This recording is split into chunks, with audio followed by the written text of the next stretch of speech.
안녕하세요. 연세하나병원 정형외과 원장 민경준입니다. 가장 중요하고 큰 관절 중에서 하나입니다.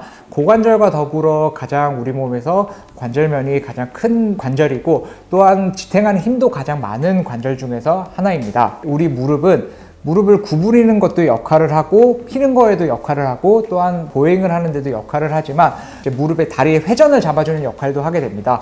외측 회전과 내측 회전을 잡아주는 역할을 하고 또한 무릎이 뒤로 빠지는 것도 잡아주는 역할을 하고 앞으로 빠지는 것도 잡아주는 역할을 합니다. 즉 무릎은 우리 다리의 안정성에 있어서 굉장히 중요한 역할을 하는 구조물이라고 생각해 주시면 되겠습니다.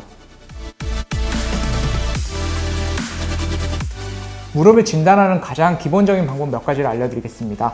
무릎을 진단하는 가장 기본적인 방법은 일단 붓기가 있는지 보는 것입니다. 제가 많은 환자분들을 만나보면 대부분의 본인의 무릎은 부었다고 하시는데 그럼 사실은 무릎이 붓지 않은 경우도 많고 나는 안 부었어요, 붓지는 않았어요 라고 하는데 무릎이 부어 있는 경우도 많습니다. 본인이 자가 진단할 수 있는 방법을 설명을 드리자면 우리가 슬개골이 있고 그 위에 대퇴사두건이 이렇게 지나가는데 무릎을 보시면 약간 들어가는 것을 볼 수 있습니다. 이 들어간 부분이 무릎에 물이 찼거나 이제 무릎이 부어 있게 되면 들어간 부분이 점점 없어지는 것을 볼 수 있는데 슬개골 위쪽을 만졌을 때 이쪽 부분이 찰랑찰랑 거리다던가 아니면 그쪽 부분이 들어가지 않고 뭔가 빵빵하게 느껴진다 던가 하면 무릎이 부어있는 상태를 뜻하는 것이기 때문에 우리 무릎 안쪽에서 뭔가 좀 심상치 않은 일이 진행이 될 수 있구나 라고 생각해 주시면 되겠고요. 또한 우리가 무릎을 자가 진단할 수 있는 방법 중에서 하나는 그 슬개골 밑으로 슬개건이 지나가는데 무릎을 약간 구부린 상태에서 슬개건 양쪽을 있는 힘껏 눌러보는 것입니다. 아니면 주변에 보호자분들한테 눌러달라고 해도 좋고요. 있는 힘껏 세게 눌렀을 때 그냥 살을 미는 듯한 통증이 아니라 무릎 안쪽에서 약간 울리는 듯한 통증이 나타난다면 이것은 관절 안쪽에서 특히 활액막 쪽에서 염증 반응이 있다는 것을 뜻하기 때문에 그 부분에 대해서도 좀 검사가 필요해 볼 수도 있고 또한 우리 무릎의 뒤쪽을 눌렀을 때도 무릎 안쪽이 약간 울리는 듯이 아픈 경우에는 이것은 내 무릎이 지금 정상적인 상태가 아니라고 생각을 해볼 수 있겠습니다. 있는 힘껏 무릎을 세게 구부려 봤을 때 특히 뒤쪽에서 아프다는 느낌이 난다면 무릎의 구조물 손상을 의심할 수 있겠고 또한 이제 보행을 했을 때 무릎 안쪽에서 좀 찌릿거리는 느낌이 난다. 그것도 이제 관절염의 증상일 수도 있기 때문에 이런 경우는 병원에 오셔서 검사를 받고 치료를 받아보시는 것이 좋겠다고 할 수 있겠습니다.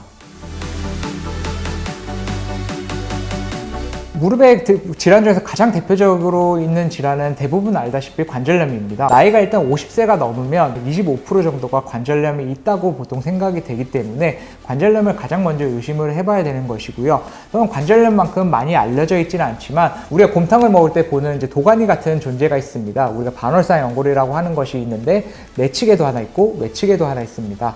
만약 우리가 무릎을 구부리거나 자가 진단을 했을 때 무릎에 통증이 있다면 관절염은 아닌데 무릎이 계속 아프다 하면 이런 반월상 연골 손상을 의심해 볼 수 있겠습니다.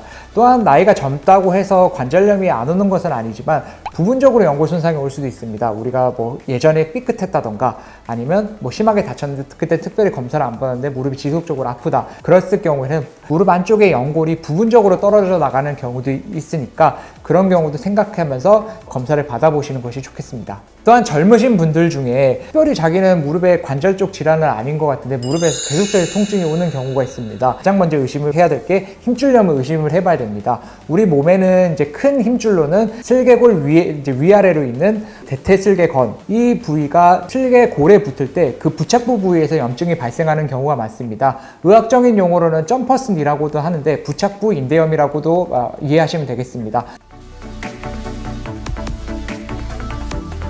건강한 무릎을 지키기 위해서는 딱 3가지만 조심하면 됩니다.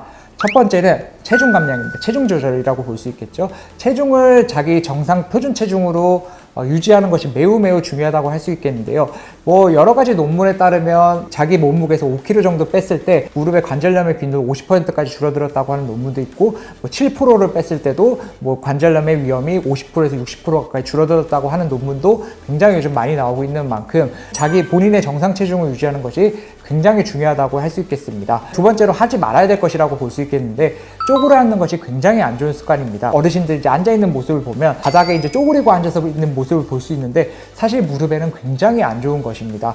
우리가 일반적으로 보행하는 것보다 우리 무릎에 가해지는 부하는 약 40배 정도 증가한다고 알려져 있습니다. 이거는 공식적인 통계인데요. 그만큼 우리 쪼그려 앉아있을 때 가장 무릎에 안 좋은 자세라고 할 수 있겠고, 무릎이 악화되는 가장 큰 지름길이라고 볼 수 있겠습니다. 무릎을 접은 상태로 오랫동안 앉아있는 것도 무릎에 사실은 크게 좋지는 않습니다. 세 번째는 이제 운동하는 습관을 키우는 것입니다. 운동하는 습관이라는 것은 이제 보통 제가 환자분들을 만나보면 저는 많이 걸어요. 하루에 2시간씩 걸어요. 3시간씩 걸어요. 라고 하시는 분들이 있는데, 우리 몸의 신진대사를 유지를 하는데 굉장히 중요한 운동이지만, 사실 관절염 또는 무릎 건강에 있어서 가장 중요한 거는 허벅지에 있는 대퇴사두근입니다. 대퇴사두근의 기능을 강화하는 것이 아주 중요하다고 할 수 있겠는데, 무리가 되지 않는 선에서 계속해서 강화를 해주는 것이 우리 무릎으로 가는 부하를 줄여주고 무릎을 건강하게 유지해 주는데 아주 큰 도움이 된다고 할 수 있겠습니다.